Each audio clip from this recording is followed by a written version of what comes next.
privileged to be here today. And I really, really want to shout out some people. Jeff, Mark, Margot, Hannah, you guys have been awesome. I mean, you've heard my complaints, you've heard my moans, you've heard my groans, you've heard everything. I mean, you guys have been awesome. Team ambassadors, hierarchy. Guys, listen. You guys are absolutely fantastic. And I love you guys loads, and I know I beat you up, and I know I cuss you, and I do all of that, but it's all out of love, because I know I want you to claim your rightful place. But I must give thanks to God. I mean, as some of you know, I don't normally do speeches, I don't write anything down, but this was something I posted where they said, keep your conscience clear, that if people speak against you, they will be ashamed when they see what a good life you live, because you're one that belongs to God. And that's 1 Peter 3, verse 16. I really want to say, you know, I'm never at a loss for words. And, you know, this week is Primerica's convention. And 17 years ago, I was at that convention getting my promotion. 17 years ago. So it was so poignant this week, looking at your videos and seeing everything. And for those of you who don't know my story, let me bring you up to speed on the Barbara Anderson story and how I got here.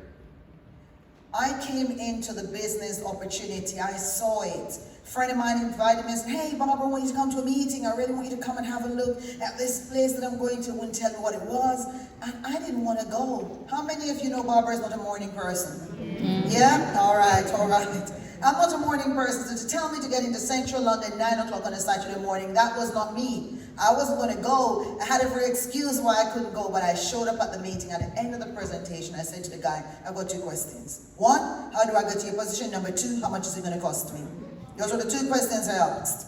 He said, if you get to my position in 5 months, you had to pay £140 for a background check. I said, I'm in. Now, one of the things I didn't tell him was there was no money in my current account. But I sat there, filled in my application, wrote my check, and he said, did you have your passport in there? No, I didn't. I gave him my driver's license and promised to bring my passport back. Got on the train, I got to Seven Sisters, I rang him, I said to him, listen, don't bank my check. He said, why not? I said, I haven't got a spare £140. He said, if your car broke down on the motorway, you had no breakdown cover, would you sleep there? I said, no. He said, if I gave you the key to a brand new car and you had to find £150 to go up to the Midlands to pick it up, would you find £150?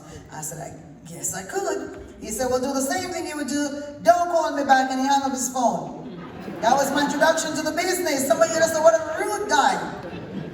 You know, I said to my fellow colleagues yesterday, when your CEO say something that upsets you, and I'm going to tell you guys the same thing, when your EVP says something that upsets you, or your upline says something that upsets you, remember, you're quitting and doing what Mark just did doesn't affect them. It affects you, your future, and your family's financial freedom.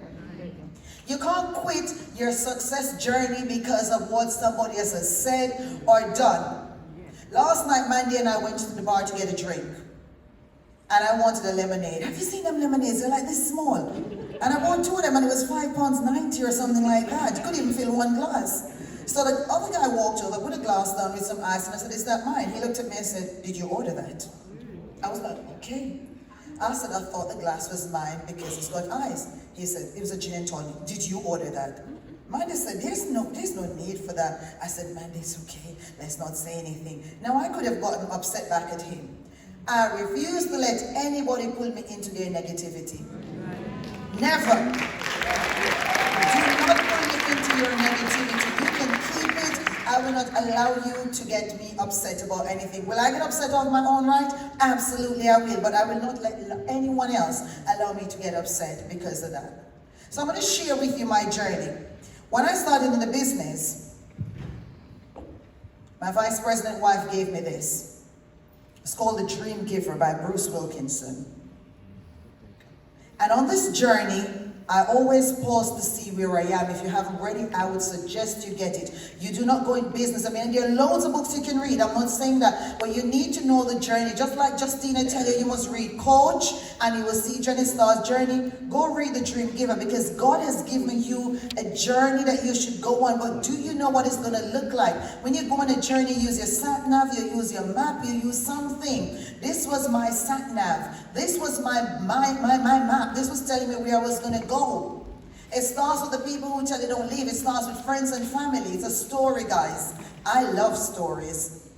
I love stories. You know, we were joking. Hannah was speaking to Mark this week, and Mark was telling me something, and Hannah said, "Don't tell her." I said, "Listen, I love somebody tell me the ending of a movie. Anybody in here like that? Just only me." Oh yeah, I got some hands. Good. I want to hear how it ends. And when you tell me it ends, then I go watch it. I want to know how it ends before I even get there. So Jeff has shown me and Margot what it's going to look like. Does that make sense? Yeah. They've shown me what the millionaire destination looks like. You don't need to have it happen for you before you get there. You just need to know what is possible. And this book kept me going. I went through Wasteland. And when you're in Wasteland, you're going to know it. The days when I couldn't pay my mortgage, the days when I couldn't pay my council tax, those days, they were tough. And I want to tell you something. I would not tell anybody to do it. One of the things about it is, Joy said to you earlier, was about success not being easy or anything like that. Or was it somebody said that? I can't remember. Success is not by chance. Who said that? Yeah? Okay, Betty, yeah. Apologies, sister. I'm always cutting Betty up. Betty, sorry, sister. But listen, success is not by accident. So therefore, you've got to make sure that when something happens, you are expecting it. Do you know when I go on the phone to make phone calls, I'm expecting everybody to say, "Hey," and I say, "Hey, did Sharon go and tell you I was going to call?" No, she didn't. I tell you, I thrive in people telling me no. They didn't hear I was going to call. Because most of your people who are giving you referrals have told them you've done their life insurance policy. So when you call them, they say, "I don't want no life insurance. I've already got life insurance." How many people have that happened to? Yeah? So chances are you should be happy when they don't tell those people that you're going to call them. Because you get a clean slate to go in and talk to those people and tell them that you can offer them the way to their financial freedom. You can show them what to do, guys. You know, there were days when I gave up my job. That's the bit I didn't tell most of you guys. I went to work a month after. By the way, I started with a county court judgment. I'm telling you. So my journey is not one of the ones that everything was all laid out nicely. I had a CCJ when I started. Citigroup said to me, "Okay, you go to the back of the queue. We're dealing with the nice people with good clean credit, and they're really, really nice. They never cause any trouble. We'll deal with them, and you go to the bottom of the pile," because the FSA was just taking over regulation. So I got to the bottom of the pile. The Friday evening, I got a call from Citigroup, and I said, "Hey, Barbara, you're approved. You can go ahead." It meant, remember what the guy told me? I need 5 months to get to vice president. That was the Friday evening that they were telling me it's okay. I went out Saturday after training. So I did not say I'm not going to training. I showed up to training on Saturday. By the way, guys, if you showed up to training late, you know what they did? They locked the door. If you got to training 2 minutes past 9, the door was locked. And you'd be pushing, you'd be knocking, they would not let you in. They tell you training starts at 9, you better be training at 9. All right? They were tough. They were tough. They just didn't take no prisoner. You know, SVP to be Sharon Gordon said to me, "I know why you found this is so tough. Because you've come from where things weren't easy as it is for us. You know, we moan and complain about a lot of things now. When we were coming, it was different. We had one product. One product. So in order to become what was then a district leader equivalent to a team leader, you needed 4 team members, and you needed 2,000 pounds of business. So I did that one weekend, and I showed up. Guess what? I didn't go to work on Monday. I showed up at work halfway through the day in the office and said, "Here we go." Everybody was shocked. When I tell you I'm going to do something, I'm going to do it. You can count on my word. There are lots of people, they blow hot air. They talk about all the things they plan to. By the way, my team will tell you, we never hoped or planned to do anything. As soon as they start telling me, "I'm planning to." I'm not saying you don't plan. You don't plan to. Anything you're planning to means you have made a decision that you're going to do it yet. So you're planning to, so you're still thinking about it, but when you make a plan, it means you execute your plan. Does that make sense? You plan and you execute. That's what happens. So I got in, I got my first promotion, and I did it all the way through. I was a single mother. I was working full-time as an accountant. I was working part-time 2 evenings a week. I was going to college 2 evenings a week, single mother with a 3-year-old. 5 things in my life that could have stopped me from being successful, but I knew why. That little 3-year-old girl was my why. Somebody asked me yesterday what keeps me going. I said, that young lady, she is one of, I want to say 7. She's not one of 7 kids. Her dad has adopted 2 more. And I know the day I'm not here, my mom's not here, I worry about how people will treat her if I'm not here. And she's dependent on somebody else. Those things bother me, and that is why I do what I do. I know why. Do you know why? You see, if you know why, how doesn't really matter. How will never ever be a problem. You know, it's so funny. I'm going to talk to you about my 5 paying peas. I've actually got 10, but I'm going to talk to you about 5 this evening. The first one is prayer. You pray like everything depends on God, and you work like everything depends on you. God ain't going to give you nothing. Mr. Harper, I'm going to nick this one. God will not allow you to occupy a position you're not ready for. And Darrell said that on the stage in Central London. I go like, damn, that's why I'm not yet an SVP. But God, I'm working. But Darrell said, you're not ready. So if you're still a team leader, that's because you're not yet ready for senior team leader. But you've got to do the work. God ain't suddenly going to come up at you on the shoulder and say, oh, it's now time. No, you've got to work hard like you've already arrived there. When you're driving, do you just look at the car in front of you, or do you look 2 cars ahead? You look 2 cars ahead because of the one in front brake. You can see what's going to happen. You can preempt the next car's movement, and you can stop yourself an accident. You don't just look at your next leadership position. How many of you have seen my license plate? Yeah? My license plate said M55 NSD. Because I'm thinking 2 steps ahead, because I'm going for SNSD and I'll be moving the 5 down. Guys, I'm already thinking 2 steps ahead. You shouldn't just be thinking about, I want to get to team leader. You should be thinking about, I want to help some people on this journey, so I want to get to senior team leader. Think 2 steps ahead all the time. Because if you're only thinking about what's next, then you're not prepared for any eventuality. You've got to think about what's next. So you pray, guys. Pray. And here's the thing about it. I don't mean you got to go down in sackcloth and ashes, because I can't do those prayers. I'm sorry. Yeah? I just know I have a father that I can talk to. I've got a father who's got an ear. Do you know sometimes, and I don't know if it happened to you, Angelina's also diagnosed me with ADHD. She said, Barbara, you could be having a full-blown conversation, you change the topic. My team will tell you I do that all the time. I change the topic and I continue with you next week like we were just talking yesterday, or we were literally talking about you 2 minutes ago. That is how I operate. But I could be praying to God, and my brain get distracted and I get diverted off to somebody else. Am I the only person that happens to? No. No? All right. But he listens. You're talking to your father. And when you go talk to your parents, they hear you. Even when you get in a tantrum and you go off somewhere, you can come back and they'll still hear you. They'll still forgive you and hear you. You got to operate in that mode all the time, that you got a father that is listening to you and he's going to be there. But then he also has to see your good work, because faith without work is dead. So stop depending on God to do something. Somebody told me recently that God is not a vending machine. You don't put a coin in and expect to pull a drink out. And a lot of us behave like that. We pray and we expect God to deliver straight away by giving us what we've asked for. He's not a vending machine. Yeah? So you got to make sure you start praying, guys. Become a person of prayer. All right? The next one is purpose. What's your purpose? My old pastor said something once. He said, your passion coupled with your problem will indicate your purpose. I was broke. I grew up in poverty. But I hated poverty so much that I had to do something about it for me and my daughter and for her children's children's children. So I know my purpose. My SVP to be just told you, I'm going to be the first millionaire in my family. I'm telling you, I'm speaking it. Once upon a time, guys, I used to be afraid to speak what I was thinking and the things that I was desiring. I wasn't speaking them because I didn't want them to not happen. How many of you feel like that? Yeah? So you go like, I won't say it because, the universe is conspiring against me. Doesn't it ever feel like that? Like the universe is conspiring against me. I'm going for team leader, I'm going for go-getter, and then suddenly, all your scoops are carried by cancel. All your recruits change their mind and ask for a refund, or they stop taking your calls. Happens. Yeah? The universe is never conspiring against you. God is helping you in your valley moments to move forward. Pastor Benita preached some weeks ago and he said something. You got your in-between place that you've got to be steady in. It's your in-between place that God is helping you to become who you are.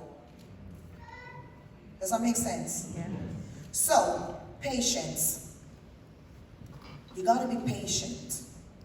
When God is creating you to who He wants you to be, it takes time. Diamonds are created under pressure. It takes time. It doesn't just go in the fire and come back out and it becomes a diamond. It's not like that. It's being patient in waiting for God to deliver what He said He's going to deliver to you. Doesn't have to come the same day. How many of you have ever had a delivery book and you pay for next day delivery and it doesn't come for 2 days? Exactly. It's the same thing about what you're desiring. Sometimes it doesn't come even when you've paid for next day delivery. We got to be patient. And once you're being patient, the next P is persistence. You keep persisting. Persistence is another word for faith, because you believe, you keep acting as if it's impossible to fail. You keep acting. And when everybody, like Coach Jeff just said that when Barbara, he doesn't know why Barbara is excited. I'm always excited. I don't know why I'm excited, but I'm excited, which leads me to my next one. Positive mental attitude. I've got to be the most positive person there ever is. Nobody's not going to want to be with you when you're not positive. If you're negative, they don't want to be with you. They don't want to show up to your sessions. They don't want to hear from you. They don't want to talk to you guys. But on this journey here, I've learned so many things. You begin to learn who your friends are. You begin to learn the people who are there, who've got your back.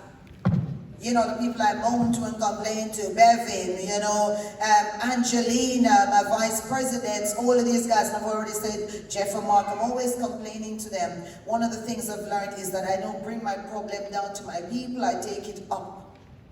I take it up. Guys, let me tell you something. If you're moaning right now about how bad things are in the company and how terrible the person you just spoke to about the business, how they've said no, they don't want to hear. If you keep telling your people all of those things, they think it doesn't work. They think they could never do it. It's just too hard. I'm not saying you don't tell them. One of the things that people will tell you who join my team, from day one, I am straight. I said, listen, you're going to get wealthy here, but it's going to be hard work. People are hard work. Broken out the people give you the most trouble. Yeah? Broken out the people, they steal the phone, they shut you down straight away. Broken out the next time somebody do that, you just say broken out and so that's fine, and you keep stepping. Yeah? You just keep stepping. Do not let those people stop you from where you need to get to. Do you know your numbers? If you want to make 5,000, 10,000, 20,000, one of the things I've learned, because I'm stretching your vision here. I know each week, what I was doing. I know what I need to do each month. And then I went to Mark and I said, Mark, what next? I'm always asking what next. I'm not the brightest person there is. I'm a simple person. I failed maths 4 times. Don't know how I ever became an accountant. Failed maths 4 times. I'm so rubbish at counting. Can't count my own money now though. Yeah? Can't count my own money. Yeah? I upgraded my problems from 100-pound problems. I upgraded. I don't have 100-pound problems anymore. I don't. I remember I used to have to call up Mark. So I can share these stories with you now. There's no shame in telling you now. As I call up Mark and say, Mark, can you give me an advance this week, please? I was one of the vice presidents where we were in Central London who couldn't pay their dues when we just started the company. I have been there. I told you I couldn't pay my mortgage. Judge Silverman at Edmonton County Court, me and he were best friends because he just knew every week I was there, I couldn't pay my mortgage. Yeah? And when I truck back up next week, he goes like, weren't you here last week? I was like, yeah, I'm just here from a secured loan company this week. And I rock back up again. Every week I'm in court with Judge Silverman. And I just start bawling. I was like, oh God, not you again. Yeah? So, he said, no, not you again, Barbara Anderson. Yeah? Thank you very much. Not you again. I was there every week. Council tax man knocking my door, bailiff knocking my door, 6 o'clock. Do you know the only night I slept well was a Saturday night because I knew the bailiff wouldn't come Sunday knocking. You know what happened to me? I was going for a scoop once when I started the business. Drove up to Dalston, had a parking ticket I hadn't paid. Driving through Dalston, policeman come out and stop me. I go like, what did I do? He said, pull over there. Trucks lined up along the road. Hello ma'am, this car's got an outstanding parking penalty that's not been paid. It was about £250, now we need £490 for you to take the car from here today. Now I didn't even have the first £40, now I need $490. I stopped bawling, they ignored me. Yeah, but I want to go make some money, they ignored me. I rang my sister at uni and said, have you got any money? She said, B, it's my right. Where are you going to get it to give me back? I said, I don't know, but I will get it. Just pay for my car so I can go do my school. I have been there, guys. But let me tell you something. They said when you walk through the valley, he said walk through. You know, he didn't say pause there. Don't pause. Just keep walking. Do you know there are other people out there in the fog stumbling around waiting to bump into you? I said, oh my God, there's somebody else going my direction. Where are you headed? Man, I'm going towards financial freedom. I don't know how I'm going to get it. Thank God, let's keep company. Let's go together. That's what's happening. But if you stop moving, nobody going to bump into you. They're 3 feet away from you because you ain't moving. They just go right by you guys. I'm going to tell you that God's got greatness planned for you. Don't wait for anybody else to get you there. You got to do it yourself. You see, you don't have time. I love what Steve Jenkins said. There's not enough time to do everything, but there's enough time to do the most important things. I went to him once complaining about not being able to sort things out. He said, Barbara, he said, write out everything you have to do on one side. And then he said, okay, split it into 2 groups. Write it into what you can do for yourself, what somebody else can do. Literally everything was still on the same side. He said, you don't need to comb your daughter so you can pay somebody to do that. I got no money those days. Well, go make some money. Yeah, but how do I get to make some money? I started taking my daughter on appointments. I have no babysitter. I took her on the scoops. So you guys sitting on Zoom right now and complaining, I drove to my client with my daughter in my car. There's no excuse, guys. Yeah? There's no excuse for mediocrity. None whatsoever. And there's no substitute for excellence. You just got to start doing, guys, start believing. You know, I know I didn't have any magic potion to sprinkle on you today or tell you anything. I'm telling you what you already know, but I'm telling you, just stick with your P's. Praying, being persistent. Do all of those things, guys. Figure out what's your purpose and don't let anybody stop you from it. Darrell Harper told me once we used to do yeses as vice president, and I came on the group once and said, I've got 2. He said to me, 24-hour Tesco is still open. He said, go find the other one, no excuse. I'm telling you guys, there are people looking for you. Don't quit. I want to share something with you in closing. One of my favorite thing of all time. All right, I mean, and I know some of you already know this, but I want to share this with you. I know most of it, but yeah, I'm always singing it in a song instead, so I'm hoping that I can share this with you today. I can't sing, but that's all right, okay? Go placidly amid the noise and haste, and remember what peace there may be in silence. As far as possible without surrender, be in good terms with all persons. Speak your truth quietly and clearly, and listen to others, even the dull and ignorant. They too have their story. Avoid loud and aggressive persons. Their vexation to the spirit. If you compare yourself with others, you may become vain and bitter, for always there'll be greater and lesser persons than yourselves. Enjoy your achievements as well as your plans.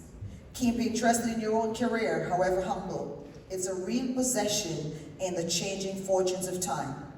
Exercise caution in your business affairs, for the world is full of trickery. But let this not blind you to what virtue there is. Many persons strive for high ideals, and everywhere life is full of heroism. Be yourself. Especially do not feign affection. Neither be cynical about love, for in the face of all aridity and disenchantment, it is as perennial as the grass. Take kindly the counsel of the years. Gracefully surrender the things of youth. Nurture strength of spirit to shield you in sudden misfortune. But do not distress yourself with imaginings. Many fears are born of fatigue and loneliness. Be on a wholesome discipline. Be gentle with yourself. You are a child of the universe. No less than the trees and the stars, you have a right to be here. And whether or not it is clear to you, no doubt the universe is unfolding as it should. Therefore, be at peace with God, whatever you conceive him to be, and whatever your labors and aspirations, and whatever in the noise and confusion of life, keep peace in your soul. With all its sham, drudgery, and broken dreams, it is still a beautiful world. Be cheerful and strive to be happy. Thank you, guys.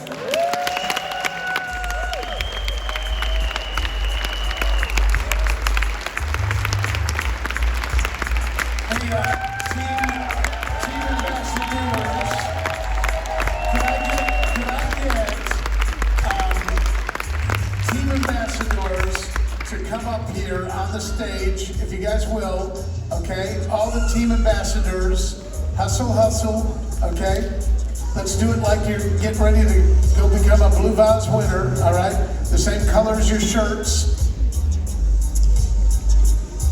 By the way, guys, I'll be getting back here at 7 out here by the reception area bar and stuff. So love to chat with people, you know. And then at 6:30 is when the doors will actually be open. But I want to do one last thing before we actually leave the room. You know, last night Barbara had so many awards that we just kind of felt bad, you know, having to, you know, lump on her the big award. So Mark and Hannah, can you guys bring this one out? Set it over here on the table. This is the actual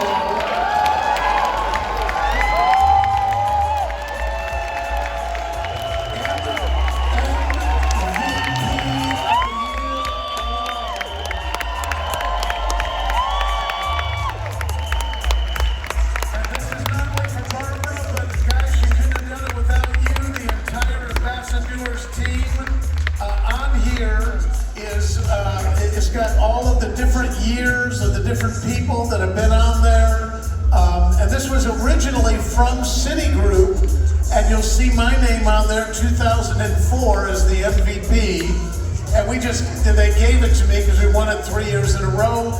Now everybody's name is on the side here that has ever won it. This is the first year that Barbara Anderson has won it.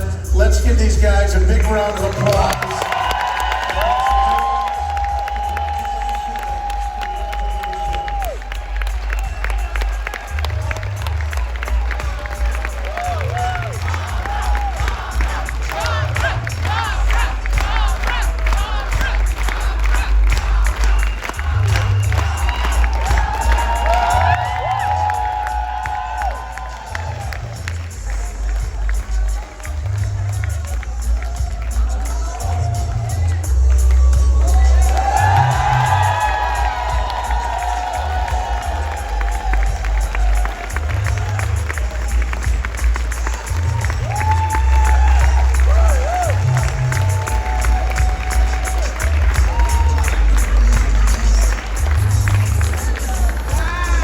Congratulations, guys. We'll see you all this evening.